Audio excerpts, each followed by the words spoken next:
I've thought a lot about it. I've never been back up to Lost Lake since that day.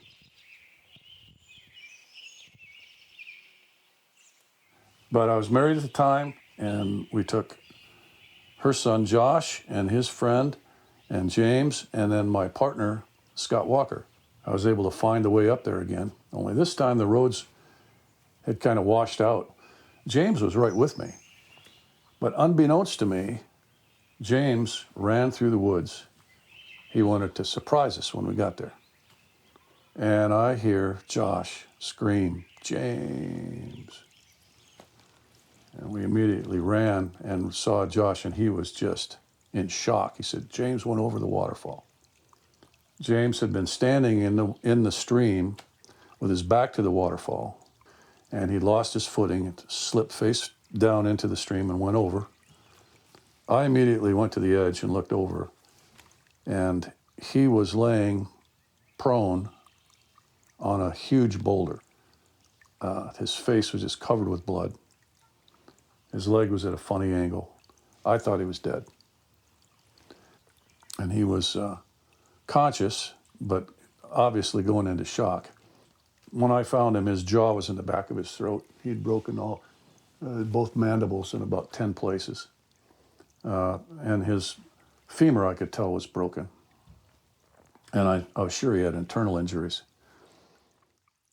Had his leg stabilized, got him in the stretcher, and just kept talking to him because I didn't want him to go out. I had to keep talking to him because I knew he was going to be in shock. It was a tough trek, but we got him up to the top, and I could see there was a canoeist on the lake. We paddled him across Lost Lake back to the gathering spot where we had started. But there were some people there. And like I say, James was awake, but not saying anything. He was just kind of murmuring. I could tell he was in pain, but I kept him awake and just kept talking to him.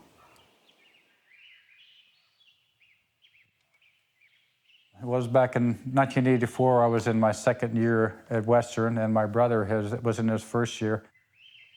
Lost Lake is situated in a bunch of ridges in the Chuckanuts, and to get there we were coming from the south on the east side off of this ridge, and we got up to the lake finally and had to climb down this steep ridge to get to it.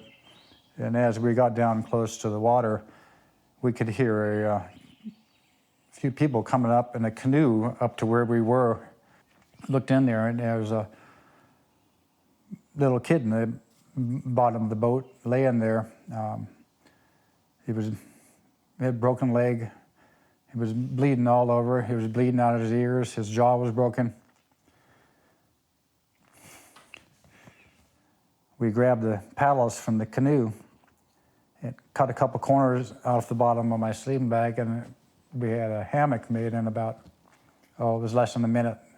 My brother and I helped these two gentlemen to get the kid up the ledge on the lake, and we carried him up the trail quite a ways towards the car, which was probably about a half mile away, until they got to the point where just the two of them could carry the boy out.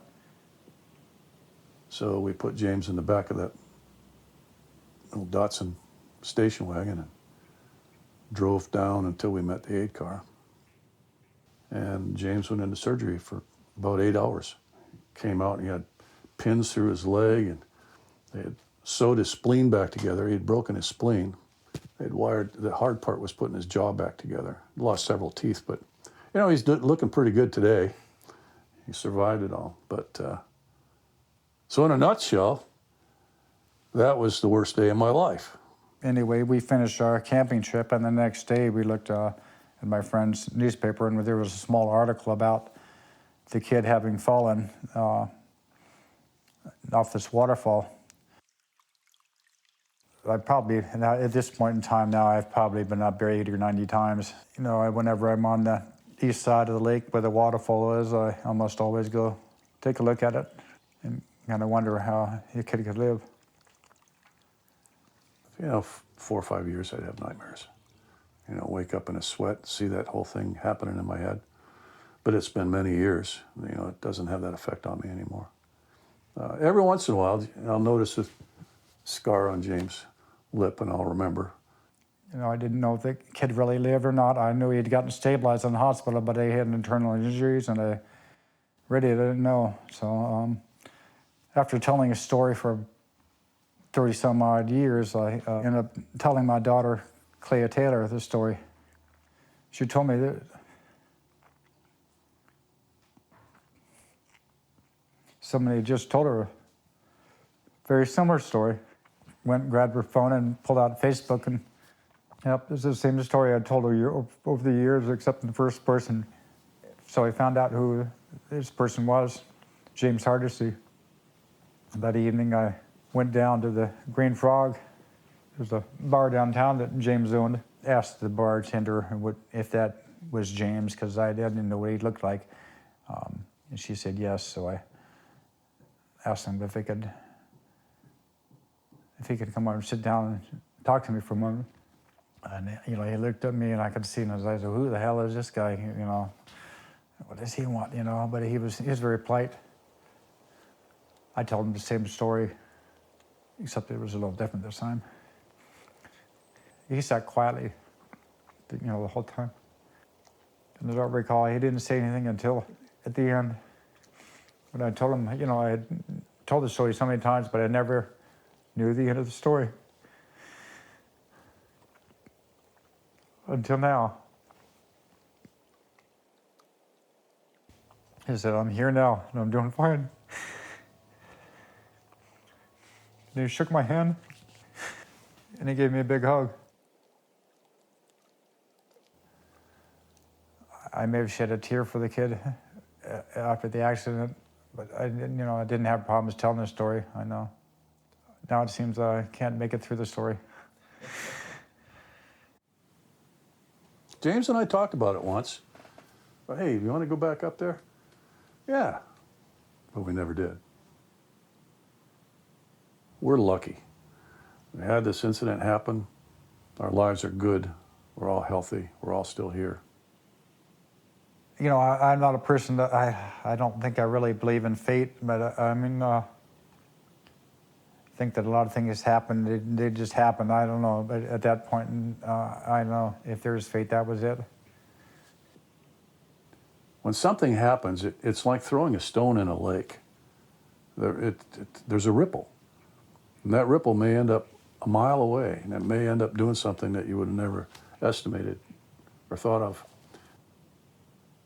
It made that whole place a special, you know, special in my heart. We just don't know. The stories are all there, but the ripple doesn't necessarily hit us. You know, we might be in a different lake. This is my first time back. It's a little surreal today. You just never know when an ordinary day is going to turn into something that's a life milestone, a marker. Is this the stream? This is it. Yeah, I've never seen it not flowing. Not any water in it. No. Huh. Oscar, Don't slip now. Holy, how did I get down there? Right? Well, you know, there's a trail that goes down there. I'll go down there for scale.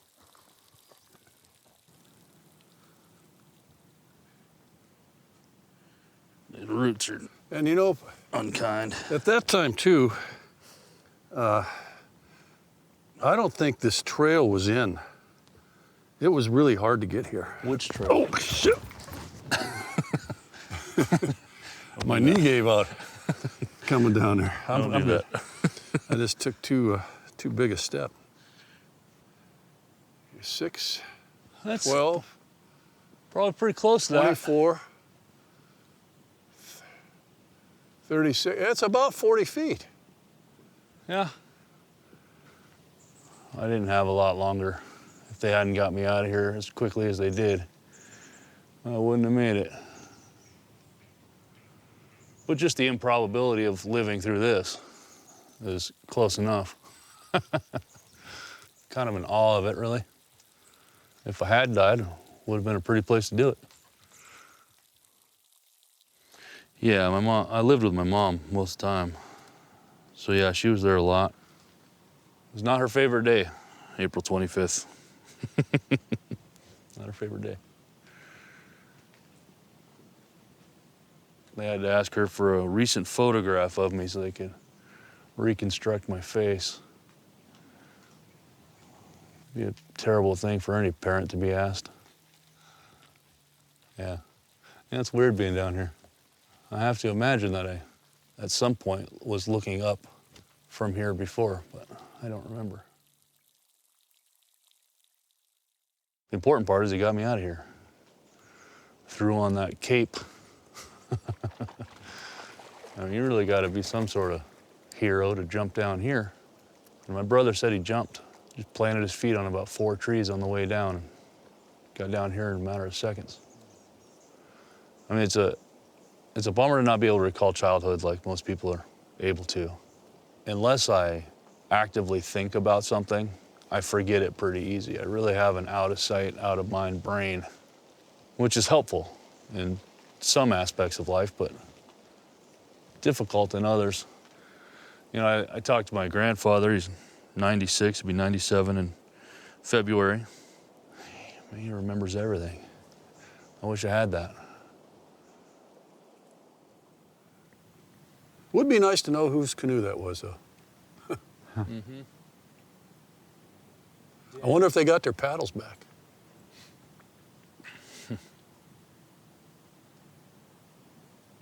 Yeah, it was a pretty special moment, though, when you came and found me. That was nice. It was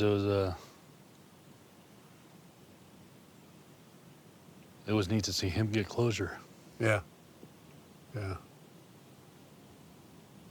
And that he cared for so long. Yeah. It meant a lot. Yeah. Yeah. Only a couple people who could have found me that way. Yeah. It was a special moment. Yeah, it was just strange because until that, it was an exciting story for me, and I never realized that I needed the closure. Yeah. Yeah. Yeah. Well, thank goodness it had a good ending. We're glad you turned out okay. Yeah, me too. Me too. Every chance I get on something high, really. I like looking over the edge. Yeah. I like looking over the edge. Just remember, I'm not sure I could carry you up the next time.